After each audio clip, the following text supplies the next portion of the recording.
उस अमेंडमेंट की वजह से ये सारी जो ऑटोनॉमी थी माइनॉरिटी इंस्टीट्यूशंस की, वो ऑटोनॉमी में कहीं ना कहीं वायोलेशन हुआ है।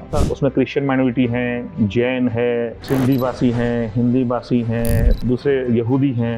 इन सारे लोगों ने जो माइनॉरिटीज में आते हैं, लिंग्विस्टिक माइनॉरिटी में आते हैं और रिलीजियस माइनॉरिटी में आते हैं, इन सब लोगों ने मतलब इसी जुडिशरी पर भरोसा करते हुए उसको चैलेंज किया था। आर्टिकल 29-30 के तहत अपनी इंस्टीट्यूशंस को एस्टैब्लिश करना, उसको चलाना, एडमिनिस्टर करना और उससे मतलब अपनी कम्युनिटी के डेवलपमेंट के लिए सारी कोशिशें करना, ये कॉन्स्टिट्यूशन के दिए हुए अधिकार हैं। तो ग्रांट देना स्टेट की तरफ से किसी भी इदारे को, किसी भी कम्युनिटी को, किसी भी ऐसी एक्टिविटी को, वो तो स्टेट की ड्यूटी है भाई। किसी भी बेहतरी के लिए किया गया कोई काम, उस काम का बेस ये होना चाहिए कि बेसिक लिबर्टी कहीं इफेक्ट ना हो। मतलब आप किसी को सोने के पिंजरे में कैद करने की बात करेंगे तो कैदी है ना असल में।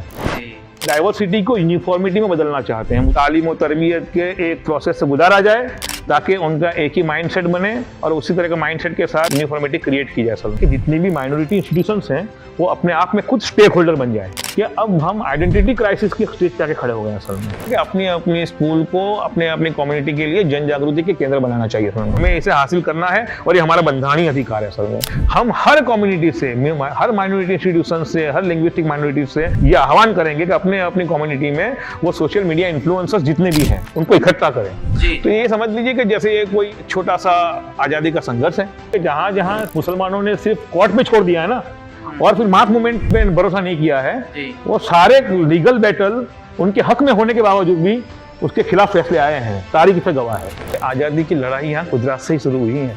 कल जाके इसी कॉन्स्टिट्यूशन को किसी और तरह से इस्तेमाल करके बाकी के लोगों के राइट्स का कहीं हनन ना हो जाए, इसलिए जो लड़ी जाने वाली जो संघर्ष है उसमें साथ दीजिए। ये पूरा संघर्ष जो है ना, ये भारत की यूनिटी इन डाइवर्सिटी का बहुत बड़ा रिफ्लेक्शन है।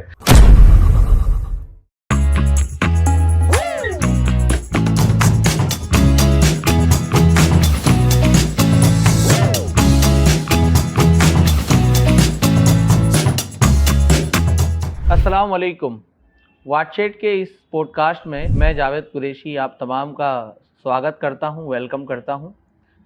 31 मार्च 2021 को गुजरात विधानसभा में एक एक्ट पास हुआ जिसका नाम है Gujarat secondary and higher secondary education amendment act. इस एक्ट के तहत वो माइनॉरिटी इंस्टीट्यूशन जिनको गवर्नमेंट ग्रांट एड प्रोवाइड करती है, उसमें अपॉइंटमेंट, टर्मिनेशन और प्रमोशन, ये तमाम चीज़ें बराह रास्त गवर्नमेंट रेगुलेट करेगी। एक कमेटी बनाई जाएगी, सिलेक्शन कमेटी, और उस सिलेक्शन कमेटी के ज़रिए ये पूरा एडमिनिस्ट्रेटिव ऑटोनॉमी है वो गवर्नमेंट के हाथ में होगी। इस एक्ट के आने के बाद गुजरात की माइनॉरिटी इंस्टीट्यूशन ने इसका विरोध किया और उनको जो कॉन्स्टिट्यूशनल राइट्स उनके इस एक्ट के तहत हनन होते हैं उसके लिए उन्होंने आवाज़ उठाना शुरू किया। उन्हीं माइनॉरिटी ऑर्गेनाइजेशंस और इंस्टीट्यूशन के रिप्रेजेंटेटिव में से एक रिप्रेजेंटेटिव है FEMI, federation of Muslim education institution के कन्वीनर डॉक्टर इफ्तिखार मलिक साहब आज हमारे बीच मौजूद है। डॉक्टर साहब, आपका बहुत बहुत स्वागत है हमारे इस पॉडकास्ट। बहुत शुक्रिया, बहुत शुक्रिया। डॉक्टर साहब, तो ये जो एक्ट आया है गुजरात अमेंडमेंट एजुकेशन एक्ट, इस एक्ट से आपको क्या मसला है? यहाँ की माइनॉरिटी इंस्टीट्यूशन को क्या दिक्कत है? तो आप पहले हमारे व्यूवर्स के सामने पेश कर दी, एक तो ये एक्ट क्या है और इसके इम्प्लीकेशन यहाँ की माइनॉरिटी इंस्टीट्यूशन को क्या होंगे? तो असल में जावेद भाई, जैसे आप जानते हैं कि ये Gujarat secondary and higher secondary education amendment act जो 2021 में आया है, वो बेसिकली 1972 का जो एक्ट था उसमें अमेंडमेंट किया गया है। उस एक्ट के तहत गुजरात के जितने भी माइनॉरिटी इंस्टीट्यूशंस थे, वो चाहे लिंग्विस्टिक माइनॉरिटी हो या रिलीजियस माइनॉरिटी हो, उनको ये ऑटोनॉमी हासिल थी कि वो अपने हिसाब से स्कूलों को चला सकें, उसमें अपनी आइडेंटिटी के हिसाब से, मतलब रिलीजियस एंड कल्चरल आइडेंटिटी के हिसाब से उसमें एजुकेशन इम्पार्ट कर सके। और जैसे कि आप जानते हैं कि एजुकेशन इम्पार्ट करने का जो टूल है असल, वो टीचर होते हैं असल में। तो उसमें प्रिंसिपल हैं, टीचर्स हैं, उनके सिलेक्शन, उनके अपॉइंटमेंट, उनको मॉनिटर करना, उनका एनालिसिस करना, उनको सही तरीके से काम करे इसलिए पूरी फ्रेमवर्क तैयार करना, ये सारी ऑटोनॉमी उनको हासिल थी असल में। अब जब ये एक्ट अमेंडमेंट होके आया है असल में, तो उस अमेंडमेंट की वजह से ये सारी जो ऑटोनॉमी थी माइनॉरिटी इंस्टीट्यूशंस की, वो ऑटोनॉमी में कहीं ना कहीं वायोलेशन हुआ है। मतलब अब वायोलेशन हुआ है तो फिर जिन लोगों ने पिछले 50, 60, 70, 80 साल से अपना सोशल जिसे कहते हैं रिसोर्सेस लगाए हैं। हर कम्युनिटी अपना रिसोर्स लगाती है। वैसे देश हमारा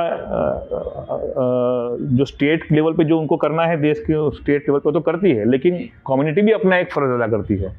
तो कम्युनिटी ने अपना फ़र्ज़ अदा करने के सिलसिले में 70, 80, 90 सालों से जो मेहनत की थी अपने अपने इलाकों में, अपनी अपनी कम्युनिटीज़ में, तो उनको लग रहा है कि वो उसको कहीं ना कहीं उस पर एनक्रोचमेंट हो रहा है सर। और ये अच्छी बात नहीं है सर, है ना।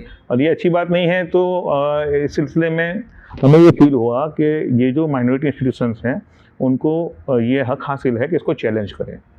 तो हमने भी इसको चैलेंज किया फेमी के बैनर के तहत। अब आप जानते हैं कि FEMI basically federation of Muslim education institution के नाम से पिछले 10-11 साल से हिंदुस्तान में काम कर रहा है, और गुजरात में भी उसका एक चैप्टर हमने बनाने की कोशिश भी की। और फिर जब ज़रूरत पड़ी तो हमने इसके बैनर के तहत जो स्कूल्स हमारे साथ में आने को तैयार थी उनको लेके हमने भी हाई कोर्ट में पिटीशन किया उसमें। और ये पिटीशन ऐसा नहीं कि सिर्फ हमने किया है, आप जैसे आप जानते हैं कि 375 से भी ज़्यादा स्कूलों ने इसके सिलसिले में पिटीशन दाखिल की है हाई कोर्ट में। आपने अभी बताया डॉक्टर साहब कि उसको फेमी और अदर जो माइनॉरिटी इंस्टीट्यूशन है उन्होंने मिलकर इस एक्ट को चैलेंज किया है, और वो इससे खुश नहीं है, वो चाहते हैं कि इसमें चेंजेस आए। तो अब एक एक्ट जो ऑलरेडी गुजरात की विधानसभा में पास हो चुका है, उसको आप चैलेंज करते हैं इस भारत में हमारे यहाँ, और आप उसको लेकर हाई कोर्ट में भी गए। और अभी हम देखते हैं कि रिसेंटली हाई कोर्ट ने 23 जनवरी को इस सारी पिटीशन को रद्द कर दिया है। तो आपको लगता है कि इसके बावजूद भी अब आपकी जो आवाज़ है वो सुनी जाएगी? जैसे आप जानते हैं कि हम एक सेकुलर डेमोक्रेटिक कंट्री हैं, और यहाँ पे जुडिशरी इंडिपेंडेंट है, और उस इंडिपेंडेंट जुडिशरी ने ही हमें ये हिम्मत दी थी कि हम ये जो एक्ट हमको लगता है कि हमारे राइट को वायलेट करता है उसको चैलेंज करें। तो जैसे हमने चैलेंज किया वैसे बहुत सारी दूसरी माइनॉरिटीज़ ने भी चैलेंज किया था। उसमें क्रिश्चियन माइनॉरिटी हैं, जैन है, सिंधी भाषी हैं, हिंदी भाषी हैं, फिर यहूदी हैं, मतलब इन सारे लोगों ने जो माइनॉरिटीज़ में आते हैं, लिंग्विस्टिक माइनॉरिटी में आते हैं और रिलीजियस माइनॉरिटी में आते हैं, इन सब लोगों ने मतलब इसी जुडिशरी पर भरोसा करते हुए उसको चैलेंज किया था। अब आप जैसे आपने कहा कि हाई कोर्ट ने तो सारी पिटीशन को खारिज कर दिया, मतलब इसको मतलब निकाल दिया है और गुजरात गवर्नमेंट के हक में फैसला सुना दिया है और अमेंडमेंट को अपहेल्ड किया है। हमें अभी भी उम्मीद है कि इसको भी हम चैलेंज कर पाएंगे, और जैसे कि आप जानते हैं कि इसको सुप्रीम कोर्ट में भी चैलेंज कर सकते हैं। तो हम ये चाहते हैं कि ये जो कुछ भी हुआ है इसको यहीं पे न रोक के हम हमारे देश के कॉन्स्टिट्यूशन और आइन का जो हमको अधिकार हासिल हुआ है उसका इस्तेमाल करते हुए हम आगे जाएं। वो क्या बेस है जिसके बेस पर आप इस एक्ट को चैलेंज कर रहे हैं? यानी आप ये कहते हैं कि हमारे कॉन्स्टिट्यूशनल राइट्स का वायोलेशन हुआ है, तो आखिर वो कॉन्स्टिट्यूशनल बेस क्या है जिसके बेस पर आप ये बात कह रहे हैं? जैसे कि आप जानते हैं कि भारत देश जो है ना, वो भारत देश बना है कॉन्स्टिट्यूशन की वजह से। असल में हमारा जो मिसकंसेप्शन है ना, वो मिसकंसेप्शन ये है कि देश बन गया उसके बाद कॉन्स्टिट्यूशन बना है। इसलिए कॉन्स्टिट्यूशन की जो वैलिडिटी है, कॉन्स्टिट्यूशन का जो इम्पोर्टेंस है, वो हम समझ नहीं पा रहे हैं। हमें समझना चाहिए कि हमारे कॉन्स्टिट्यूशन एज कॉन्स्टिट्यूएंट असेंबली ने बैठ के जो पूरी मेहनत करके खाका बनाया, वो कॉन्स्टिट्यूशन ने इस देश को स्वरूप दिया है, और कॉन्स्टिट्यूशन ने इस देश को स्वरूप दिया है, सेक्युलर डेमोक्रेटिक कंट्री का स्वरूप दिया है। और उसमें माइनॉरिटीज़ के जो राइट्स हैं वो आर्टिकल 29-30 के तहत अपनी इंस्टीट्यूशंस को एस्टैब्लिश करना, उसको चलाना, एडमिनिस्टर करना, और उससे मतलब अपनी कम्युनिटी के डेवलपमेंट के लिए सारी कोशिशें करना, ये कॉन्स्टिट्यूशन के दिए हुए अधिकार हैं जिसको माइनॉरिटी मतलब अवेल करती है और उसको मतलब इस्तेमाल करते हुए अपने काम करती है असल में। इसका एक पहलू तो ये है जो आपने अभी बताया कि भाई कॉन्स्टिट्यूशनल बेस जो है यहाँ पर इंडियन डेमोक्रेसी में वो बहुत इंपॉर्टेंट है। माइनॉरिटी के सिलसिले में कॉन्स्टिट्यूशन उनको बहुत मजबूत प्रोटेक्शन देता है, तो एक एस्पेक्ट तो इसका कानूनी है। लेकिन हाई कोर्ट जब इस जजमेंट को सुनाती है तो हाई कोर्ट ने 2-3 रिमार्क्स दिए हैं उस पर। हाई कोर्ट ये कहता है कि एक्ट के जरिए एक चीज़ ये होगी कि टीचर्स की क्वालिटी जो है वो बेहतर होगी, क्वालिटी एजुकेशन के लिए वो बहुत ज़रूरी है। दूसरा ये कि नेपोटिज्म जो है वो ख़त्म होगा। तीसरा ये कि गवर्नमेंट अगर एड देती है आपको, और आंकड़े आते हैं कि तकरीबन 500 करोड़ रुपया गवर्नमेंट ग्रांटेड देती है, तो ये कहते हुए देते हैं कि अगर गवर्नमेंट आपको फंड दे रही है तो उसे रेगुलेट करने का भी हक हासिल है। इस रिमार्क को आप कैसे देखते हैं?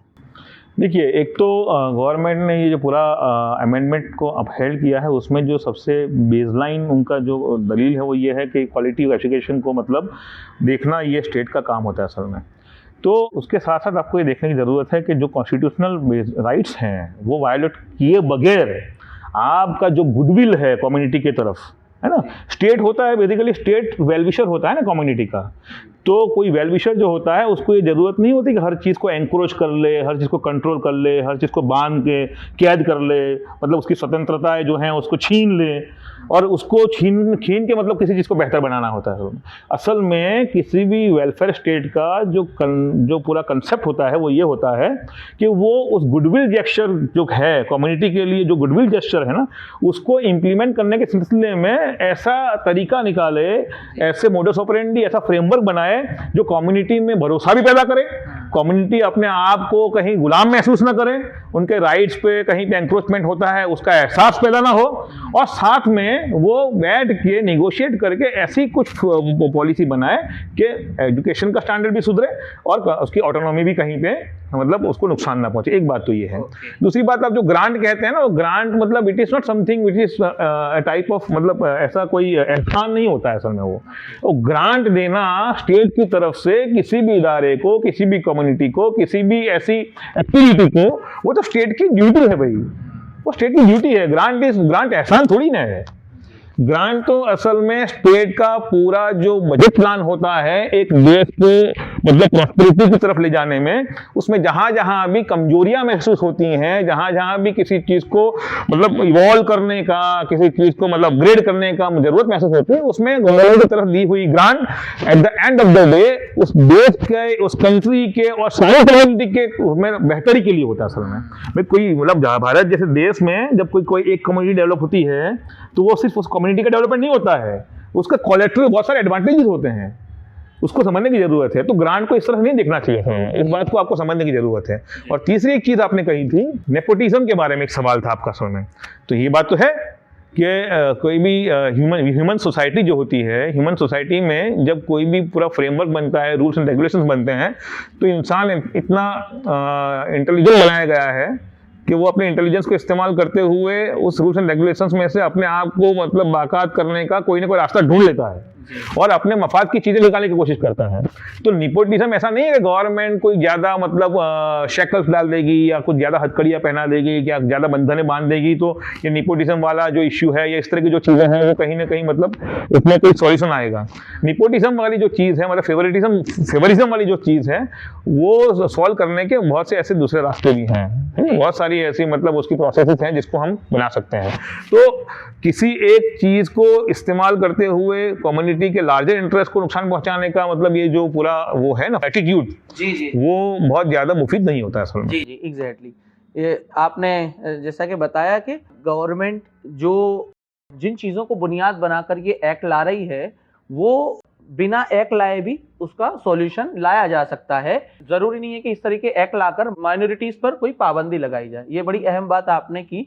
तो मैं बीच में रोक लूँ आपको। असल में आप जो कह रहे हो उसमें मैं ये कह रहा हूँ कि किसी भी गुडविल जेस्चर या किसी भी बेहतरी के लिए किया गया कोई काम, उस काम का बेस ये होना चाहिए कि बेसिक लिबर्टी कहीं इफेक्ट ना हो। असल में इंसान की फितरत में लिबर्टी है, आज़ादी है, स्वतंत्रता है, उसको अफेक्ट किए बगैर आप कोई बेहतर कैसा कर सकते हैं। मतलब आप किसी को सोने के पिंजरे में कैद करने की बात करेंगे तो कैदी है ना असल में जी। तो ये अच्छी बात थोड़ी है। पिंजरा होता है तो आप उसको उड़ने दीजिए, उसको लिबर्टी का एहसास बाकी रखिए और फिर कुछ अच्छा सोचिए। इसमें बड़ी इंपॉर्टेंट बात आपने कही। तो मेरा बहुत स्पेसिफिक सवाल ये है कि क्यों गवर्नमेंट ये लिबर्टी छीनना चाह रही है, या गवर्नमेंट की इसके पीछे क्या नीयत होगी, आपको क्या लगता है? हम जिस टाइम में जी रहे हैं और अब पूरा नेशनल डिस्कोर्स जो बना है ना, कल्चरल नेशनलिज्म का, हम नेशन स्टेट में रहने वाले लोग हैं। अब नेशन स्टेट का कंसेप्ट जहाँ से आया है वहाँ पे ये था कि वो एथनिकली वंशीय तौर पे एक ही तरह के लोग थे जिनको एक नेशन स्टेट में रहना था। अब हम भारत देश से multi linguistic, multi religious, diverse population को नेशन स्टेट बनाने का जो हमने एक तरीक़ेकार 1947 उसके बाद बंधारण बना के सोचा था वो बहुत बेहतर था। लेकिन उसके बाद अब जिन लोगों के हाथ में मतलब ये सारी प्रोसेस आई है, सत्ता है, उनका अपना एक खास तरह का मतलब आइडिया ऑफ नेशन स्टेट है, जिसे वो कल्चरल नेशनलिज्म कहते हैं, तो वो डाइवर्सिटी को यूनिफॉर्मिटी में बदलना चाहते हैं, मुझे ऐसा लग रहा है असल में। और डाइवर्सिटी को यूनिफॉर्मिटी में बदलने के सिलसिले में सबसे इंपॉर्टेंट चीज़ जो होती है वो ये होती है कि सबको एक ही तरह के मतलब तालीम और तरबियत के एक प्रोसेस से गुजारा जाए, ताकि उनका एक ही माइंडसेट बने और उसी तरह का माइंडसेट के साथ मतलब एक यूनिफॉर्मिटी क्रिएट की जाए असल में। लेकिन ये इतने डाइवर्स कंट्री में पॉसिबल भी नहीं, अच्छा भी नहीं है, और हमारे कॉन्स्टिट्यूशनल वैल्यूज के बिल्कुल खिलाफ है असल में। तो मुझे ऐसा एहसास हो रहा है कि बहुत सारे दूसरे जितने भी अलग अलग तरह के जितने भी टूल्स इस्तेमाल किए जा रहे हैं, उस तरह तालीम और तरबियत या एजुकेशनल प्रोसेस का भी मतलब एक यूनिफॉर्मिटी क्रिएट करने के लिए और एक खास तरह की विचारधारा में परिवर्तित करने के लिए ये जो अधिकार हैं माइनॉरिटीज के, उसको छीनने की कोशिश हो रही है। इंडिया में इस डाइवर्सिटी को यूनिफॉर्मिटी में चेंज करना ये खुद इंडिया के लिए ही सही नहीं है, और उन माइनॉरिटीज का जो कल्चरल माइनॉरिटीज है, जिनकी अपनी आइडेंटिटीज है, लिंग्विस्टिक आइडेंटिटीज है, रिलीजियस आइडेंटिटीज है, वो भी वायलेट होगी इसके नतीजे में। तो ये एक कम्युनिटी के लिए तो वाकई एक बहुत सीरियस इशू हो जाता है। तो इस अमेंडमेंट एक्ट को रोकने के लिए अब तक गुजरात में फेमी और अदर जो रिप्रेजेंटेटिव ऑर्गेनाइजेशन है माइनॉरिटी इंस्टीट्यूशन की, वो क्या कर रही हैं?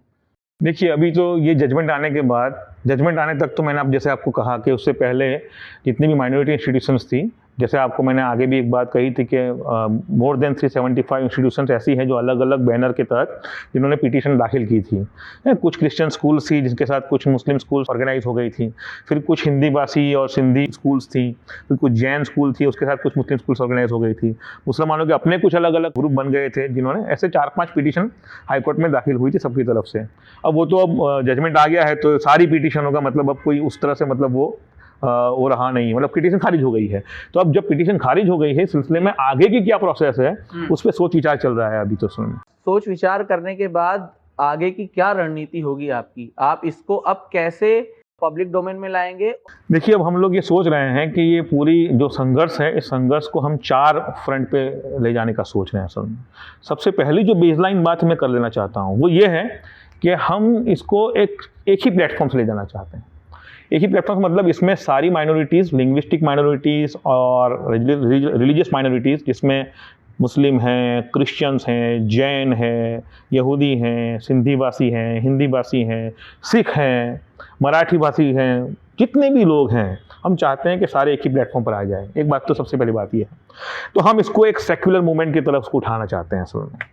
दूसरी बात यह है कि हम कहीं पे भी अब ऐसा जो ऑलरेडी रिलीजियस कोई बैनर हो या दूसरा कोई बैनर हो, इसको अभी इस्तेमाल करने के सिलसिले में हम नहीं चाहते हैं कि ऐसा कोई, हम चाहते हैं कि जितनी भी माइनॉरिटी इंस्टीट्यूशंस हैं वो अपने आप में खुद स्टेक होल्डर बन जाए और उन्हीं का एक नया पूरा एक अम्ब्रेला ऑर्गेनाइजेशन बन जाए जिसमें सब लोग साथ मिलके इसके लिए आगे काम करें। इसमें सबसे पहला स्टेप हमने ये चाहा है कि हम जितनी भी मुस्लिम माइनॉरिटी इंस्टीट्यूशंस हैं उन लोगों को अलग अलग जोन में इकट्ठा कर रहे हैं और वहाँ पे जोन वाइज हम उनकी संकलन समिति बनाते हैं। पहले क्या होता था जावेद भाई कि सब ने मतलब एक लीगल बैटल को तय कर लिया, फिर कुछ एडवोकेट तय हो गए, 3-4 लोग तय हो गए, फिर वो अपने अपने हिस्से का मतलब फाइनेंस दे दिया और फिर लोग फिर बेफिक्र हो जाते हैं। मतलब अब हम जिस पोजीशन में आके खड़े हैं, मतलब ये मैं कहना चाहता हूँ सारी माइनॉरिटीज़ से और ख़ास तौर पे मुस्लिम माइनॉरिटीज़ को, कि अब हम आइडेंटिटी क्राइसिस के स्टेज पे आके खड़े हो गए हैं। असल में हमारे पास जो टूल था हमारे रिलीजियस और कल्चरल आइडेंटिटी को मतलब बरकरार रखने के सिलसिले में, वो बहुत आखिरी हद तक वायलेट हो गया है। अब जो महाज खुला है वो आखिरी महाज है। तो हम ये कोशिश कर रहे हैं कि सारी माइनॉरिटी इंस्टीट्यूशंस, उसमें से खास तौर मुस्लिम माइनॉरिटीज जितनी इंस्टीट्यूशंस हैं उनको एक प्लेटफॉर्म पे लाया जाए। और प्लेटफॉर्म पे लाने का हमारा तरीकाकार ये है कि हम सिर्फ एक अम्ब्रेला बॉडी बनाना नहीं चाहते हैं। हम चाहते हैं कि हर गुजरात के जितने भी इलाके हैं उनको जोन में डिवाइड करके वहाँ पे कुछ छोटे छोटे संकलन समिति बन जाए और उनकी संकलन समिति बन के फिर एक फाइनल संकलन समिति बने, ताकि एवरी इंस्टीट्यूशन गुजरात के हर कोने में जितनी भी मुस्लिम माइनॉरिटी इंस्टीट्यूशन है वो स्टेक होल्डर बन जाए असल में। और फिर वो जो बना है वो बाकी माइनॉरिटी के साथ कोलैबोरेट करें और कोलैबोरेट करके वो एक फ्रंट पे जाके मतलब पूरा अपना केस लड़े। एक तो बात ये हो गई। इसके आगे जो बात मैं कहना चाहता हूँ ये है कि अब ये जो लड़ाई है, अब ये जो संघर्ष है, ये हमारा संघर्ष सिर्फ एक फ्रंट पे लड़ने वाला संघर्ष नहीं है। जी। हम इस संघर्ष को मतलब 4 फ्रंट पे लड़ना पड़ेगा असल में। देखिए, ये 4 फ्रंट पे इसलिए मैं कह रहा हूँ कि आपके सामने बहुत सारी चीज़ें होंगी, मैं बहुत शायद डिस्कशन हमारी कहीं और ना चली जाए इस सिलसिले में कह रहा हूँ, लेकिन 2 मूवमेंट फॉर एग्जांपल जैसे CA NRC की मूवमेंट थी जी। और दूसरी मदरसा यूपी मदरसा बोर्ड का जो अभी इश्यू आया था, जी। ये दोनों मूवमेंट में आप देखेंगे तो लीगल बैटल तो अपनी जगह काम कर ही रही थी जी। कॉन्स्टिट्यूशनल बैटल्स तो अपनी जगह हो ही रही थी, जिस फ्रंट पे होनी थी, जिस महाज पे होनी थी, महाज पे, जिस प्लेटफॉर्म पे, लेकिन साथ में मास मूवमेंट जो है, पब्लिक अवेयरनेस जो है, पब्लिक को स्टेक होल्डर बनाया पूरी मूवमेंट ने। तो आप देखेंगे कि हमारा देश जो है वो अपनी जो ओरिजिनल पोजीशन थे उस पोजीशन पे बाकी रहा बहुत सारी चीज़ों में असल में। तो इस सिलसिले में भी हम ये चाहते हैं कि इस पूरा संघर्ष है, इस संघर्ष को हम 4 फ्रंट पे ले जाना चाहते हैं। तो ये 4 फ्रंट में से एक आप बता रहे हैं कि मास मूवमेंट इसे बनाना है गुजरात में, आप इसको मास मूवमेंट बनाना चाहते हैं और डिसेंट्रलाइज एफर्ट लगाना चाहते हैं पूरी की पूरी। तो ये मास मूवमेंट बनाने के लिए क्या प्लान है आपका? किस तरह इसको मास लेवल पर ले जाएंगे, पब्लिक अवेयरनेस लाएंगे, उसके लिए क्या खाका है, क्या प्लान है? देखिए, 4 फ्रंट पे जो हमें पूरी एक्सरसाइज करनी है, एक तो ये है कि लीगल बैटल करनी है। लीगल बैटल में तो जैसे मैंने आपको बताया कि मुसलमानों का एक संकलन पूरा होगा और वो संकलन बाकी माइनॉरिटीज के साथ संकलन करके काम करेगा, लेकिन वो मुसलमानों का जो एक संकलन होगा उसके भी अपने सब्सिडरी होंगे जोन वाइज, जो संकलन वो भी संकलन होंगे असल में। तो ये सारे एक साथ इन्वॉल्व होंगे पूरी प्रोसेस में रेगुलर बेस पे, मतलब एक बात कहीं मिल गए फिर वो बहुत लंबे वक्त तक जाए जैसे कुछ पता ही नहीं, इस तरह नहीं हो, अब नहीं चल पाएगा असल में। तो एक तो ये चीज़ है। दूसरा, जैसे मैंने कहा कि मास मूवमेंट बनाना है, तो मास मूवमेंट बनाने के सिलसिले में भी सिर्फ मुस्लिम माइनॉरिटीज नहीं, हम बाकी सब माइनॉरिटीज को ये कहेंगे कि अपनी स्कूल को अपनी कम्युनिटी के लिए जन जागृति के केंद्र बनाना चाहिए। हमारे जो पेरेंट्स हैं, हमारे जो बच्चे हैं, हमारे जो सोशल एक्टिविस्ट हैं कम्युनिटीज के, उन तक ये बात जानी चाहिए कि अब ये नहीं चलेगा, मतलब ये हमारा स्टेक है और हमें इसे मतलब क्लेम करना है, हमें इसे हासिल करना है और ये हमारा बंधारणीय अधिकार है। सर एक बात तो ये पहुंचानी है। दूसरी बात जो हम इस सिलसिले में करना चाहते हैं वो ये है कि हम लॉबिंग करना चाहेंगे। लॉबिंग इन द सेंस कैसे? पॉजिटिव फॉर्म में इसको कहते हैं। जैसे एक तो है पॉलिटिकल लॉबिंग, ये हम समझते हैं गुजरात में अक्सर MLA MPs बीजेपी से हैं, लेकिन वो भले बीजेपी से हों लेकिन हमारी सरकार में है ना, वो सरकार तो हमारी है। तो हम चाहेंगे कि गुजरात के हर इलाके में माइनॉरिटी के जो लोग हैं वो इस MLA और MPs के साथ लॉबिंग करें और अपनी बात को वहाँ पहुँचाए। वो उनके विदिन द कम्युनिटी बंदे होते हैं, वो बातें वहाँ पे सुनते हैं। हाउस में आके चाहे उन्हें कोई वीक फॉलो करनी पड़ती होगी, लेकिन वहाँ पर उनको सुननी पड़ती है असल में। इसी तरह हम चाहते हैं कि बहुत सारी सिविल ऑर्गेनाइजेशंस हैं, बहुत सारी कम्युनिटी ऑर्गेनाइजेशन है, बहुत सारे बिजनेस हाउसेस, इंडस्ट्रियल ऑर्गेनाइजेशंस हैं जो कहीं ना कहीं अपना रोल प्ले करती है गवर्नमेंट के साथ भी। तो हम ये कोशिश करेंगे कि हर महाज पे लोगों को पॉजिटिवली इस पूरे कॉन्स्टिट्यूशनल राइट्स के बारे में बताया जाए। कभी कभी ये होता है कि वो पॉलिटिकल लीडर हो, वो बहुत बड़ा सोशल लीडर हो, कोई बहुत बड़ा मतलब इंडस्ट्रियल हाउस ताल्लुक रखने वाला बंदा हो, कोई बहुत बड़ा बिजनेसमैन हो, वो इसकी मतलब जो माइक्रोस्कोपिक इफेक्ट्स है उसकी मतलब बेसलाइन कहाँ क्या वायलेट हो रहा है, उससे कभी कभी बहुत ज्यादा उसको इंफॉर्मेशन नहीं होती है ना। तो हम वो डिटेल में उनको पहुंचाएंगे ताकि वो हमारे साथ लॉबिंग में काम कर सकें। और आखिरी महाज जो है, हम हर कम्युनिटी से, हर माइनॉरिटी इंस्टीट्यूशन से, हर लिंग्विस्टिक माइनॉरिटी से ये आह्वान करेंगे कि अपनी कम्युनिटी में वो सोशल मीडिया इन्फ्लुएंसर्स जितने भी हैं उनको इकट्ठा करें और उनको इकट्ठा करके उनको जमा करके हम उनके थ्रू एक पूरा नैरेटिव बिल्डिंग करेंगे, समझ में पॉजिटिव नैरेटिव बिल्डिंग करेंगे। हम इस देश के वासी हैं, हर देश के बंधारण ने हमें कुछ अधिकार दिए हैं, उस अधिकार को अवेल करना हमारा अधिकार, मतलब उसको हासिल करना हमारा हक भी है और उसमें कहीं वायलेशन होगा तो हम उसके खिलाफ खड़े भी होंगे और उसके खिलाफ आवाज भी उठाएंगे। तो ये समझ लीजिए कि जैसे ये कोई एक छोटा सा आज़ादी का संघर्ष है जिसे हम एक नए जमाने में नई तरीके से डिजाइन करने की कोशिश कर रहे हैं। इस तरह के पब्लिक मूवमेंट को भी हमारे यहाँ हमने ऐसी कई स्टोरीज देखी है, इंडिया में हमेशा सपोर्ट मिला है और कामयाबी मिली है। लेकिन क्या लगता है आपको कि जब हाई कोर्ट ने इसको रिजेक्ट कर दिया है और आप कह रहे हैं कि हम इसको सुप्रीम कोर्ट लेकर जाएंगे, लीगल बैटल की मैं बात कर रहा हूँ, तो क्या उसके बाहर का एक वो रास्ता नहीं हो सकता कि यहाँ की माइनॉरिटी इंस्टीट्यूशन जो है वो सब जमा हो, डायरेक्टली यहाँ की गवर्नमेंट से बात करें, तो बातचीत के जरिए समाधान का कोई रास्ता मौजूद है क्या? अभी तो ऐसा लग रहा है कि इसको लीगल बैटल, पहली फुर्सत में लीगल बैटल में तो जाना पड़ेगा असल में, ठीक है। अब बाकी जो मैंने कहा लॉबिंग के सिलसिले में या लोगों से बात करने के सिलसिले में, तो हम गवर्नमेंट से, अपोजिशन पार्टी से, सबसे बात करने का कहीं ना कहीं दरवाजे खुले रखेंगे। ये हमारी कोशिश रहेगी। मतलब ये देखिए, हम जिस तरह के देश में रह रहे हैं ना, हमारा कॉन्स्टिट्यूशन अपने आप में बहुत बढ़िया है, ठीक है, लेकिन हमारी कॉन्स्टिट्यूशन ऐसा भी है कि उसको कॉन्स्टिट्यूशनल मोरालिटी के नाम पे कहीं ना कहीं मैनिपुलेट भी किया जा रहा है। बहुत सारे अभी हम देख रहे हैं ना, बहुत सारे ऐसे इश्यूज हैं जिसमें इक्वालिटी, जैसे कॉन्स्टिट्यूशन का एक हमारा प्रीएम्बलम में एक बेसिक एलिमेंट है इक्वालिटी। अब इक्वालिटी को बेस बना के हमारे कॉन्स्टिट्यूशन को मैनिपुलेट किया जा रहा है, इक्वालिटी को बेस बना के ही माइनॉरिटी का राइट्स को छीना जा रहा है असल में। तो हमारा कॉन्स्टिट्यूशन बहुत बेहतर होने के साथ साथ उसमें कॉन्स्टिट्यूशनल मोरालिटी के नाम पे बहुत सारी चीजें मैनिपुलेशन भी हो रही है असल में।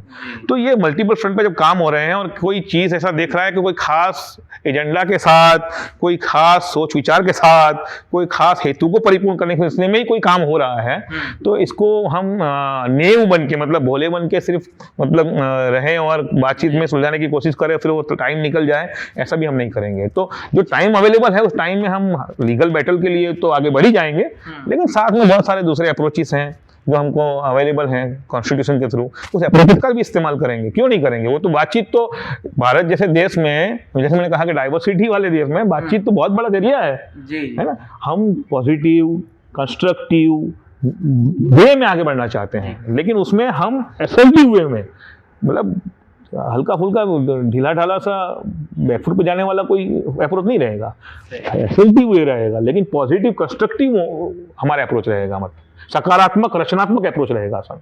ये जो समाधान के लिए उस सरकार के पास या गवर्नमेंट को आप अप्रोच करने की बात कर रहे हैं जिसने खुद इस एक्ट को पास किया है, तो मेरा असल में ये सवाल ये है कि इससे पहले भी इस तरीके के अमेंडमेंट्स आते रहे, खुद एंटी सीए मूवमेंट और भी कई चीज़ें हमारे यहाँ मौजूद है कि जो आने के बाद उसके ज़रिए से सरकार से बात भी की गई, लेकिन क्योंकि खुद उनके एजेंडा में बात शामिल है इसलिए वो किसी की सुनते नहीं हैं। तो आप जब जा रहे हैं, आप कह रहे हैं कि भाई हम एमएलए के पास जाएंगे, हम सीएम से मिलेंगे, हम एक लॉबिंग करेंगे, तो इस लॉबिंग पर आपको कितना कॉन्फिडेंस है? आप जो कह रहे हैं ना, आउट ऑफ वे, जब कोई चीज़ गवर्नमेंट ने पास कर दी, उसको हाई कोर्ट ने अपहेल्ड कर दी, उसको रिवर्ट करने का प्रोसेस भी लीगल होता है। बातचीत भले चलती रहे, गवर्नमेंट फॉर एग्जांपल वो गवर्नमेंट भी रिवर्ट करेगी, तो वो कोई ऐसा नहीं कि हम दोनों के बीच में कोई बातचीत हो रही है, हमने बोला जाओ ठीक है हो गया, वो एक प्रोसेस होता है ना। उस प्रोसेस को करने के सिलसिले में गवर्नमेंट को भी कहीं ना कहीं से प्रेशर आना चाहिए, मतलब डेमोक्रेसी में प्रेशर ग्रुप होने चाहिए। और हमने देखा ना सीए एनआरसी का मैंने मूवमेंट की बात की, फार्म लॉ के सिलसिले में हमने देखा कि लॉबिंग हुआ, मास मूवमेंट हुई, निगोशिएशन भी हुआ, बातचीत भी हुई, हर लिहाज से सब कुछ हुआ। तो वो भी पॉजिटिव कंस्ट्रक्टिव अप्रोच था, सकारात्मक रचनात्मक अप्रोच था, लेकिन असर्टिव अप्रोच था, आगे बढ़ के करने का अप्रोच था। तो ये हम जो चाहते हैं कि हमारे अधिकार फिर से हमको हासिल हो जाए या कहीं वो वायलेट ना हो, इस सिलसिले में जो पूरी प्रोसेस है, उस प्रोसेस में लीगल बैटल तो डैम नेसेसरी है।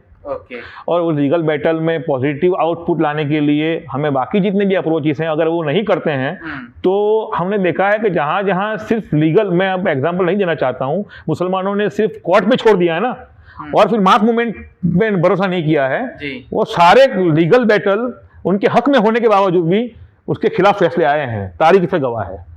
ठीक है, तो मैं ये समझाना चाहता हूँ, सारी माइनॉरिटीज को समझाना चाहता हूँ और मुस्लिम माइनॉरिटीज को खास समझाना चाहता हूँ कि अगर कोई चीज़ आप हासिल करना चाहते हैं इस डेमोक्रेटिक कंट्री में, तो हम जो 4 प्रोंग अप्रोच, 4 तरफा अप्रोच आपके सामने रख रहे हैं, उस पर गौर फिक्र कीजिए, उस पर सोचिए और उस पर आगे बढ़ने के सिलसिले में हम सब मिलके एक स्ट्रेटजी बनाएं ताकि हम सही मानों में एक अच्छा देश बना सकें, इसमें हमारा अच्छा कंट्रीब्यूशन हो और हमारे राइट्स अपहेल्ड हो। असल में ये इतना बड़ा आप एक पूरा मूवमेंट लेकर उठ रहे हैं, आप मास मूवमेंट करेंगे, लॉबिंग करेंगे और आपने फिर सुप्रीम कोर्ट में भी आप चैलेंज कर रहे हैं। अब इसमें एक बहुत इंपॉर्टेंट चीज़ होती है, वो है यूनिटी। तो क्या गुजरात में जो माइनॉरिटी इंस्टीट्यूशन हैं जिनको गवर्नमेंट ग्रांटेड प्रोवाइड कर रही है, क्या वो उनके दरमियान आपस में यूनिटी है या इसमें भी कुछ मतभेद है? बाज़ लोग ऐसे भी आए हैं कि जो इस गवर्नमेंट के एक्ट का वेलकम करें, क्या ऐसे लोग मौजूद हैं? तो आपकी इस यूनिटी कैसी बनी हुई है गुजरात में, उसको थोड़ा सा आप बता दें। बहुत अच्छा सवाल है, आपने बहुत अच्छा सवाल किया। माइनॉरिटीज़ में Muslim within the Muslim minorities unity की जो बात कर रहे हैं वो भी हम डिस्कस करेंगे, और माइनॉरिटीज़ में बाकी माइनॉरिटीज़ के बीच में क्या यूनिटी का स्टेटस है उस पर भी बात कर लेंगे असल में। तो जैसे आपने कहा कि बात तो सही है, असल में मुस्लिमों की सबसे पहले बात कर लें तो मुसलमानों में यूनिटी का प्रॉब्लम नहीं है, मुसलमानों में एक इश्यू के बारे में सिंसियरिटी का प्रॉब्लम है। मुसलमान जब किसी इश्यू के सिंसियरिटी को समझ जाता है तो उसमें यूनिटी पैदा होना बहुत आसान है। एक बात तो ये है, उसमें कुछ ऐसे लोग हैं जिनको मतलब कहीं ना कहीं they are affected by nepotism. आप जो कह रहे हैं निपोटिज्म वाला कोई इश्यू कहीं ना कहीं अफेक्ट किया है, मतलब कई भी माइनॉरिटीज़ को मिले हुए जितने राइट्स थे उस राइट का कहीं ना कहीं एब्यूज़ भी हुआ है, उसको हम एक्सेप्ट करके चलेंगे। लेकिन उस एब्यूज़ का मतलब ये नहीं कि आप उसको एनक्रोच कर लें, निकाल दें। उस एब्यूज़ का मतलब है जो एब्यूसर है उसको सजा दे, है ना। तो वो जिन लोगों को दुख हुआ है, जिन लोगों ने इस सिलसिले में कहीं ना कहीं भुगता है, उनका अप्रोच है ऐसा।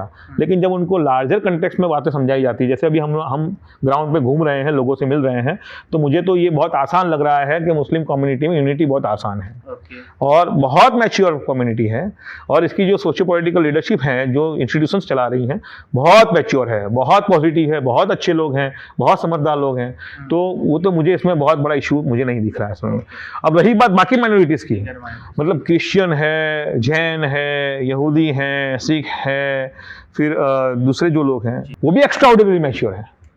और अभी हमारी पिछले एक हफ्ते से बहुत लोगों से बातचीत हो रही है, क्रिश्चियन माइनॉरिटी से बातचीत हो रही है, जैन माइनॉरिटीज़ के बहुत बुजुर्ग लोगों से बातचीत हो रही है, मैं अभी नाम नहीं दे रहा लेकिन बहुत बुजुर्ग लोगों से मेरी बातचीत हो रही है। सब लोग रेडी हैं एक प्लेटफॉर्म पे आने के लिए, सब लोग यूनाइटेड हैं एक प्लेटफॉर्म पे आने के लिए।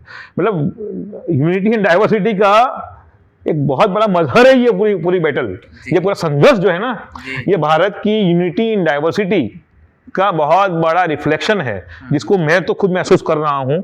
और अगर ये सरकार समझ जाए और इसको मतलब माइनॉरिटीज़ को उनके अधिकार वापस दे दे तो अच्छा है, तो नहीं तो फिर यूनिटी इन डाइवर्सिटी का ये मजहर सरकार भी देखेगी कि भाई कितने जल्दी लोग इकट्ठा हो गए हैं, एक हो गए हैं, और इस देश को बचाने के सिलसिले में, देश की अस्मिता और देश की जो आइडेंटिटी है सेक्युलर डेमोक्रेटिक कंट्री की, उसको बचाने के सिलसिले में लोग कितने जल्दी एक हो जाते हैं और कितनी बातों को समझने के लिए तैयार होते हैं, एक दूसरे को एकोमोडेट करते हैं, बहुत सारी चीज़ों को कॉम्प्रोमाइज़ करके चलते हैं और बहुत सारी चीज़ों का बलिदान दे के भी चलते हैं। ये सब आप देखेंगे बहुत शॉर्ट फ्यूचर में, आप इसको मतलब इसका एहसास करेंगे। जी जी बिल्कुल। और अगर गुजरात से अगर ये आवाज़ उठती है और गुजरात से मैसेज जाता है तो ये मैसेज पूरे इंडिया के लिए भी बहुत बेहतर होगा कि जहाँ पर एक डाइवर्स स्ट्रगल देखा गया, जहाँ पर कॉन्स्टिट्यूशनल राइट्स का हनन हो रहा है, उसके खिलाफ different kind of cultural identities मिलकर एक आवाज़ उठा रही है और वो एक फाइट लड़ रही है। ये मैसेज अगर गुजरात से जाता है तो ये इंडिया के लिए भी बहुत अच्छा होगा। आज़ादी की लड़ाई यहाँ गुजरात से ही शुरू हुई है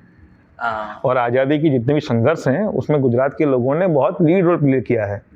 तो अब नए ज़माने में भी गुजरात शायद ये रोल प्ले करे कि भाई हमारे स्वतंत्रता को कैसे बहाल किया जाए, इस सिलसिले में हम एक नया मॉडल देंगे लोगों को और लोगों में एक उम्मीद जगाएंगे और इस देश को जैसा है और जैसा हम देखना चाहते हैं वैसा बनाने में एक नई हम राह बनाएंगे इंशाल्लाह, ऐसा मुझे महसूस हो रहा है। तो डॉक्टर साहब ये एक काफ़ी सारी चीज़ें आपने इस अमेंडमेंट एक्ट के रिगार्डिंग पेश की कि हम इसको मास मूवमेंट बनाना चाहते हैं, इसको लीगल बैटल पे भी हम फाइट लड़ेंगे।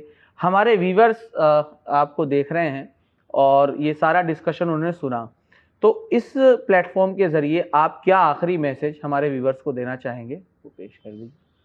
बस हमारे व्यूवर्स को मैं ये बताना चाहता हूँ, हमारा देश डाइवर्स देश है, हमारा देश सेकुलर डेमोक्रेटिक कंट्री है और हमारे देश में प्रॉस्पेरिटी और प्रोग्रेस का एक ही मतलब फिनोमिनम है, वो ये है कि सबको साथ लेके चला जाए, किसी को भी पीछे ना छोड़ा जाए।